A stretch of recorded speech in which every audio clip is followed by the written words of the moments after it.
Reading through the Bible in a year, November 14th, 1 Chronicles, chapters 3 through 4, Hebrews 9, Amos 3, and Psalms 146 and 147. Now these were the sons of David, who were born to him in Hebron. The firstborn was Ammon, by Ahinoam the Jezreelitess. The second was Daniel, by Abihail the Carmelitess. The third was Absalom, the son of Maacah, the daughter of Talmai, king of Geshur. The fourth was Adonijah, the son of Haggith. The fifth was Shephatiah, by Abital. The sixth was Ithream, by his wife Eglah. 6 were born to him in Hebron, and there he reigned 6 years and 7 years and 6 months. There we go. And in Jerusalem he reigned 33 years. These were born to him in Jerusalem: Shimei, Shobab, Nathan, Solomon, 4, by Bathshua, the daughter of Amiel, and Ibhar, Elishama, Eliphet, Naga, Nepheg, and Japhia, Elishama, Eliada, and Ephelet, 9. All these were the sons of David, beside the sons of the concubines, and Tamar was their sister. Now Solomon's son was Rehoboam. Abijah was his son, Asa his son, Jehoshaphat his son, Joram his son, Ahaziah his son, Joash his son, Amaziah his son, Azariah his son, Jotham his son, Ahaz his son, Hezekiah his son, Manasseh his son, Amon his son, Josiah his son. The sons of Josiah were Johanan the firstborn, and the second was Jehoiakim, the third Zedekiah, the fourth Shallum. The sons of Jehoiakim were Jeconiah his son, Zedekiah his son. The sons of Jeconiah the prisoner were Shealtiel his son, Malchiram, Pedaiah, Shenazar, Jechemiah, Hoshama, and Nedabiah. There we go. The son of Pedaiah was Zerubbabel, and Shimei. The sons of Zerubbabel were Meshullam and Hananiah, and Shelomith was their sister, and Hushuba, Ohel, Berechiah, Hasadiah, and Jashub Hesed, 5. The sons of Hananiah were Pelatiah and Jeshiah. The sons of Rephaiah, the sons of Arnon, the sons of Obadiah, the sons of Shechaniah. The descendants of Shechaniah were Shemaiah, and the sons of Shemaiah, Hattush, Egal, Bariah, Neriah, and Shaphat, 6. The sons of Neriah were Eloni, Hizkiah, Azrikam, 3. The sons of Eloni were Hodaviah, Eliashib, Peliah, Akub, and Johanan,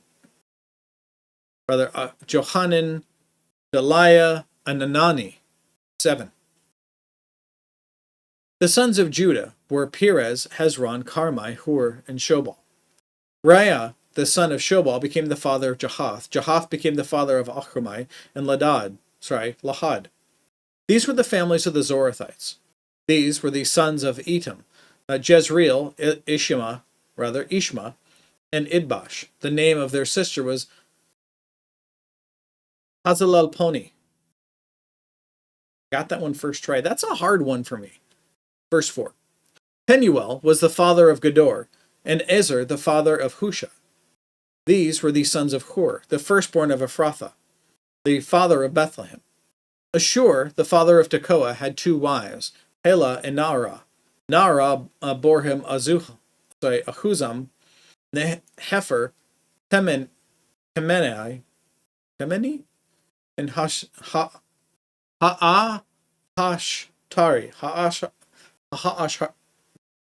What I said the first time, just all smushed together. That's the name. These were the sons of Naarah. The sons of Helah were Zereth, Izhar, and Ethnan. Koz became the father of Anub and Zodabah, and the fathers of Aharhel, the son of Harum. I do my very best, but as you go through some of these names, it kind of builds up in my head, and it gets harder. Continuing on, verse 9. Jabez was more honorable than his brothers, and his mother named him Jabez, saying, because I bore him with pain. Now Jabez called on the God of Israel, saying, "Oh, that you would bless me indeed, and enlarge my border, and that your hand might be with me, and that you would keep me from harm, and that it may not pain me." And God granted him what he requested. That whole verse, actually, 9 and 10, started a whole series of books, and there was this thing in a lot of the happy clappy churches for a while, in kind of the early 2000s, where or early to mid 2000s, where people were doing studies on the prayer of Jabez and all. That's literally all that it was, and somebody spun it into some huge marketing scheme. It's so weird. Anyway, verse 11. Caleb, the brother of Shuha, became the father of Mehir, who was the father of Eshton. Eshton became the father of Beth Rapha in Paseah, and Tinhana, the father of Ir-Nahash. These are the men of Rekah. Now the sons of Kenaz were Othniel and Sariah. The sons of Othniel were Hahath and Meonothai. There we go. Meonothai became the father of Ophrah, and Sariah became the father of Joab, the father of Geharashim, for they were craftsmen. The sons of Caleb, the son of Jephunneh, were Eru, Elah, Naam, and the son of Elah was Kenaz. The sons of Jehalelel were Ziph and Ziphah, Tiria and Azarel. The sons of Ezra were Jether, Mered, Epher, and Jalan. And these are the sons of Bethiah, the daughter of Pharaoh, whom Mered took. And she conceived and bore Miriam, Shammai, and Ishbah, the father of Eshtemoa. His Jewish wife bore Jared, the father of Gedor, and Heber, the father of Soko, and Jekuthiel, the father of Zanoah. The sons of the wife of Hodiah, the sister of Nahum, were the fathers of Kaliah the Garmite, and Eshtemoa the Maacathite. The sons of Shimon were Amnon and Rina, Benhanan and Tilon. And the sons of Ishi were Zohath and Ben-Zohath. The sons of Shelah, the son of Judah, were the father of Lekah, and Laadah, the father of Marishah, and the families of the house of the linen workers at Beth Ashbea, or Ashbea. And Joachim, the men of Kozeba, Joash, Saraph, who ruled in Moab, and Jashubi Lehem, and the records are ancient. These are the potters and the inhabitants of Netaim and Gederah. They lived in the area with the king for his work.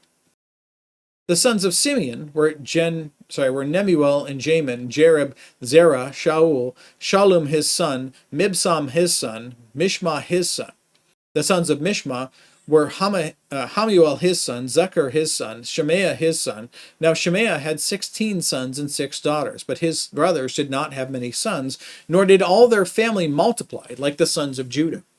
They lived at Beersheba, Moladah, and Hazar Shual, at Bilhah, Ezem, Tolad, Bethuel, Hormah, Ziklag, Beth Markaboth, Hazar Shusim, Beth Biri, and Sha'araim. These were their cities during the reign of David. Their villages were Etam, Ain, Rimmon, Token, and Ashan, 5 cities, and all their villages that were around the same cities as far as Baal. These were their settlements, and they have their genealogy. Meshobab, and Jamlech, and Joshua, the son of Amaziah, and Joel, and Jehu, the son of Joshabiah, the son of Sariah, the son of Aziel, and Elonai, Jaakobah, Jeshoiah, Aziah, Adiel, Jeshamiel, Benaiah, Ziza, the son of Shiphi, the son of Alon, the son of Jediah, the son of Shimri, the son of Shemaiah. These mentioned by name were leaders in their families, and their fathers' houses increased greatly. They went to the entrance of Gedor, even to the east of the valley, to the east side of the valley, to seek pasture for their flocks. They found rich and good pasture, and the land was broad and quiet and peaceful. for those who lived there formerly were Hamites, as in Shem, Ham, and Japheth. These, recorded by name, came in the days of Hezekiah, king of Judah, and attacked their tents, and the Menuhites who were found there, and destroyed them utterly to this day, and lived in their place, because there was pasture there for their flocks. From them, the sons of Simeon, 500 men who went to Mount Seir, with Pelatiah, Neriah, Rephaiah, and Uzziel, the sons of Ishi, as their leaders. They destroyed the remnant of the Amalekites who escaped, and have lived there to this day. Now, Hebrews chapter 9.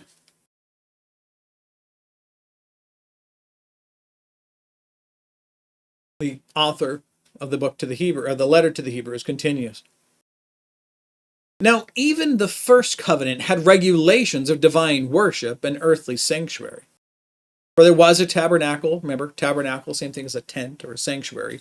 There was a tabernacle prepared, the outer one, in which the lampstand and the table and the sacred bread, this is called the holy place. Behind the second veil, there was a tabernacle, which is called the Holy of Holies, having a golden altar of incense, and the Ark of the Covenant covered on all sides with gold, in which was a golden jar of the manna, and Aaron's rod which budded, and the tables of the covenant. And above it were the cherubim of glory, overshadowing the mercy seat. But of these things we cannot now speak in detail. When these things had been so prepared, the priests are continually entering the outer tabernacle,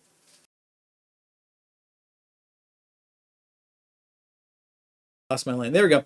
Entering the outer tabernacle, performing the divine worship. But into the second, only the high priest enters once a year, and not without taking blood, which he offers for himself and for the sins of the people committed in ignorance. This is the Day of Atonement, or Yom Kippur.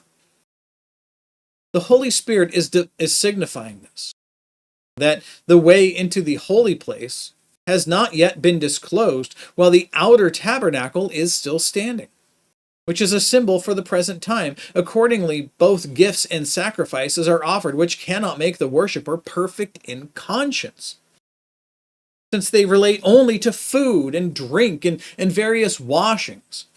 Regulations for the body imposed until a time of Reformation. Not the Reformation, that's a different thing.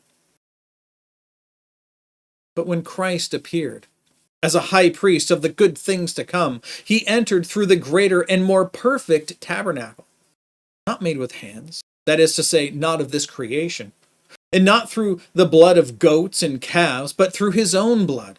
He entered the holy place once for all, having obtained eternal redemption.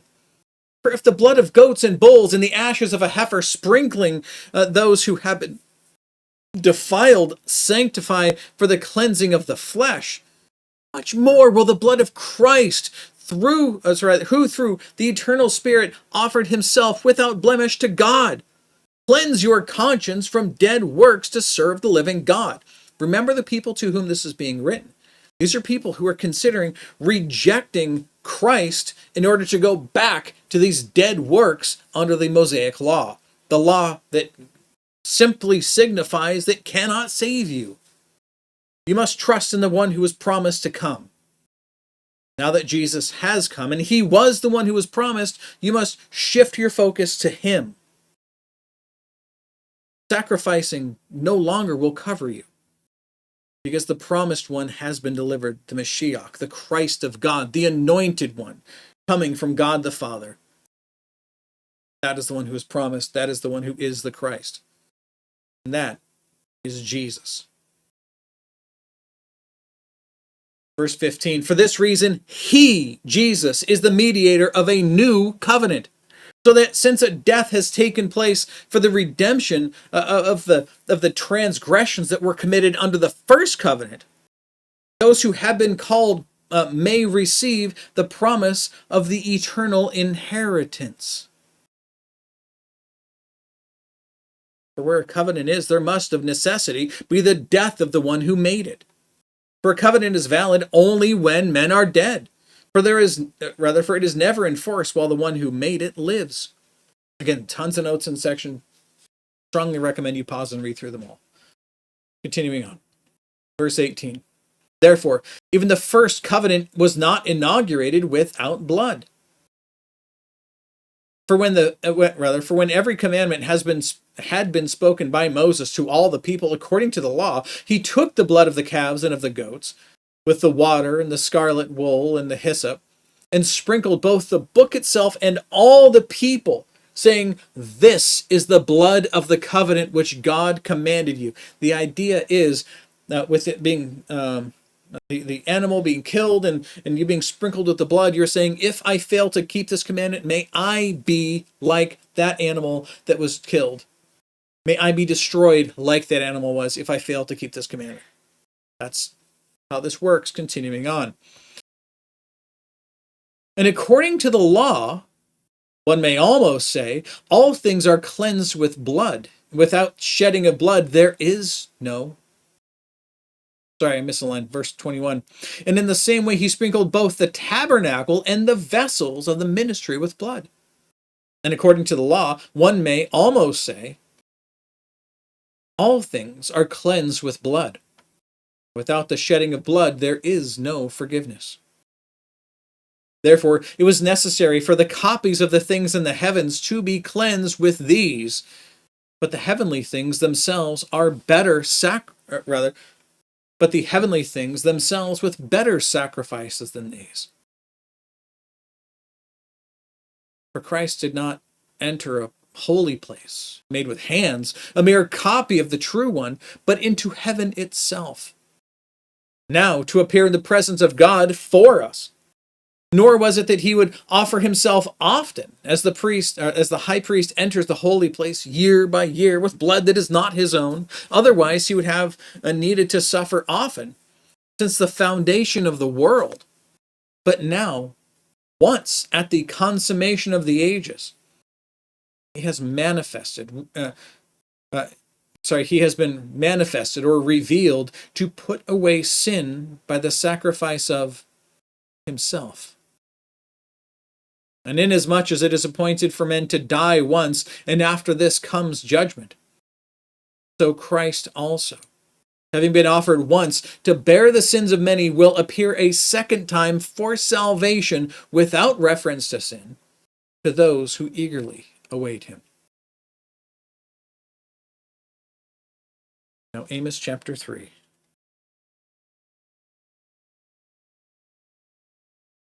Hear this word, which Yahweh has spoken against you, sons of Israel, against the entire family which he brought up from the land of Egypt.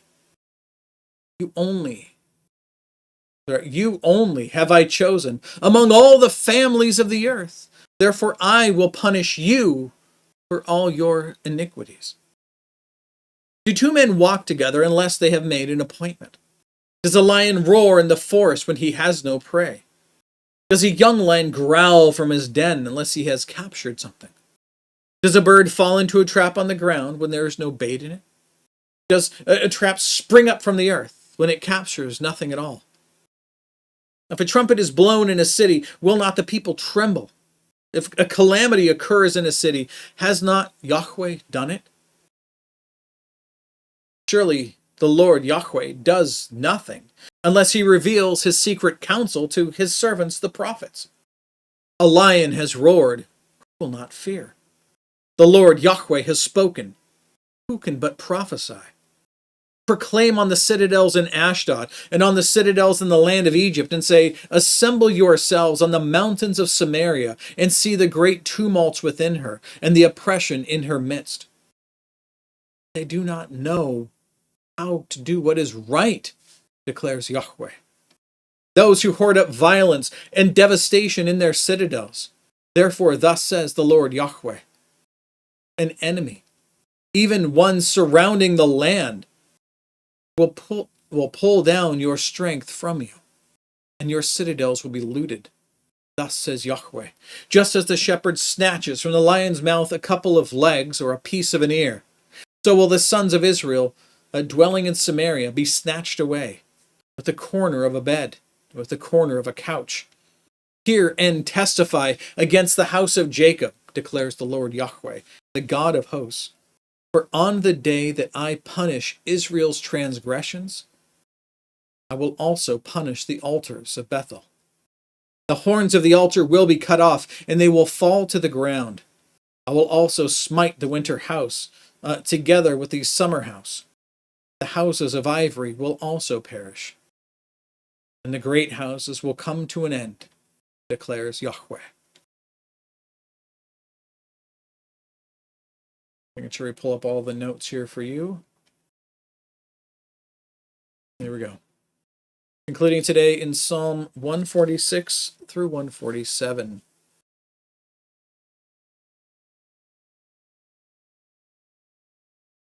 Praise Yahweh. Praise Yahweh, O my soul. I will praise Yahweh while I live. I will sing praises to my God while I have my being. Do not trust in princes, in mortal man in whom there is no salvation.